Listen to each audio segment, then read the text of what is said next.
Thank you very much, Chairman.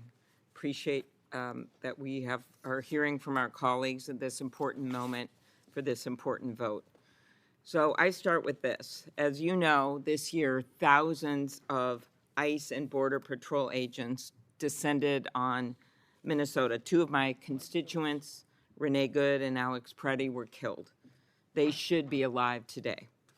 After they were killed, the federal government refused to cooperate with state and local law enforcement, blocking Minnesota investigators from accessing the scene of Alex's death, even though they had a judicial warrant. Federal investigators mishandled evidence, and they failed to process Renee Good's car for evidence. Everyone in this room have seen those videos. Everyone in this room knows that at the very least, those cases should have been and should be investigated, and they are now. Instead of cooperating with local law enforcement, which I pressed the department to do from the beginning, and as the Justice Department had done in past cases, including following the assassination of Speaker Melissa Hortman and her husband, the marching orders from the Justice Department to federal prosecutors in Minnesota were to investigate Renee Good and her wife. Joe Thompson, who is the lead fraud prosecutor in my state and who I recommended to serve as acting U.S. attorney under this administration and was appointed as acting, he resigned after that. He resigned along with 14 other prosecutors because they did not believe what they were being asked to do was ethical. These are career prosecutors, no politics, not interested in politics.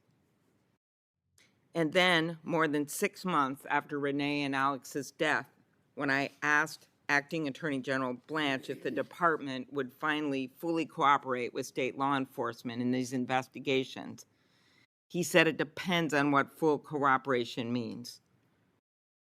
The floodgates were open to some extent. Some information was finally passed along to the state, but it is unclear if they have all the information that they need.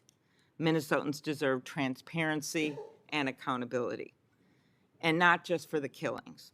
We also saw repeated violations of Minnesotans' constitutional rights. I asked Todd Blanche about one such case. I asked if it is unacceptable for federal agents to forcibly enter someone's home without a warrant and drag them into the street without even checking if they have the right person. This happened with a Hmong elder, a U.S. citizen, saying he was a U.S. citizen, dragged out in his underwear and Crocs, thrown into a car, and driven around for an hour before they realized they had the wrong guy. Mr. Chairman, when I asked Todd Blanche about this, and if this was a violation, he said it depends, and it was not a black or white answer. Mr. Chairman, what is black and white is that a nominee to be the chief law enforcement in our country should be able to condemn the actions taken in that case. Upholding the independence of the Justice Department is vital to its legitimacy. I know this firsthand. Before I was elected to the Senate, I served for 8 years as the chief prosecutor for the largest prosecutor's office in Minnesota. I led teams of hundreds of line attorneys and professional staff. And like Acting Attorney General Blanche, I would sometimes receive calls from powerful people about cases, trying to influence the outcome, trying to get a plea, trying to get us to dismiss a case. But no matter who it was, I made clear to the people who worked for me that we weren't playing that game. I made clear that investigations and charging decisions were based on the facts and the law. Not once did I cross that line, because as I told Todd Blanche, once you cross that line, it's hard to go back, because the minute you cross the line and allow anyone else to influence a prosecutor's decision, whether that call is a friend or a lobbyist or the President of the United States, you can never go back. And I think Todd Blanche knows this. Before his confirmation as Deputy Attorney General, he told me he understood that his clients are the people of the United States. not the president. To quote Senator Adam Schiff, what happened to that Todd Blanche? Since then, however, Acting Attorney General Blanche has said of the Justice Department's investigations into people the president has had issues with in the past, Blanche said that is his right, and indeed, it is his duty to do that. In fact, the president has repeatedly directed the Justice Department to engage in political prosecutions related to his personal grievances.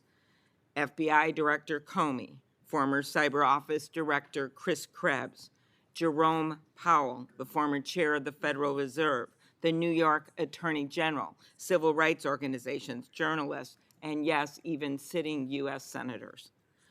And while Acting Attorney General Blanche told me that he believes all decisions have been made, in his words, solely based on the facts and law, it's not credible. We've seen the president's social media posts.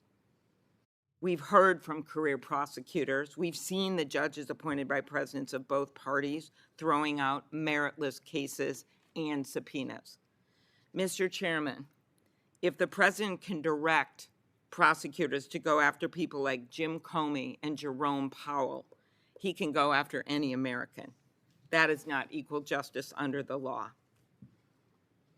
We've all seen the department can be used also to reward the president's friend.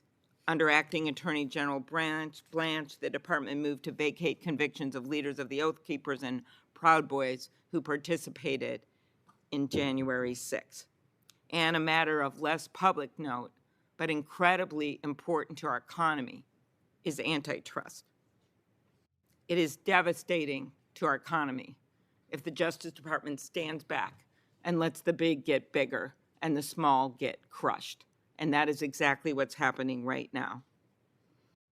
As a former top Trump administration antitrust official said, antitrust cases in this last year, quote, were being resolved based on political connections, not the legal merits, end quote.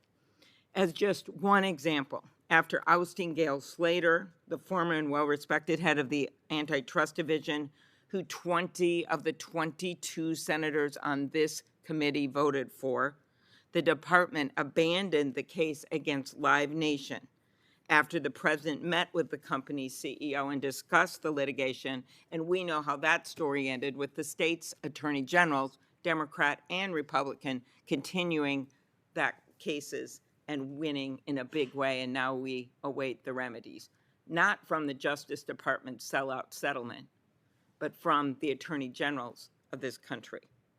Finally, I have great concerns about Acting Attorney General Blanche's willingness to uphold the department's independence as the president tries to use the department to undermine our democracy ahead of the midterms. We know that under Todd Blanche's leadership, the Justice Department has already tried to coerce states, including Minnesota, on the very day Alex Preddy was killed, to turn over voters' sensitive information. In fact, they tried to tie that to the ICE presence. Give us that, we'll change that. 19 federal courts, in opinions issued by the judges appointed by both Republicans and Democrats, have now found this effort to be unlawful. The president has also floated the unconstitutional idea of ending mail-in voting, and the Justice Department is defending his direction to the Postal Service to not deliver certain ballots. And according to state election officials, including Minnesota's Secretary of State Steve Simon, the Justice Department has stopped providing the briefings and trainings that have long been standard to ensure that states are prepared to prevent and respond to emerging election threats. And when I pressed him, Todd Blanche would not even definitively say that he will not deploy armed agents to polling locations. Whether it is not answering these questions, not providing transparency and accountability, or repeatedly failing to enforce our nation's civil and voting rights laws, reproductive rights, or consumer laws, I have grave concerns with Todd Blanche's leadership at the department.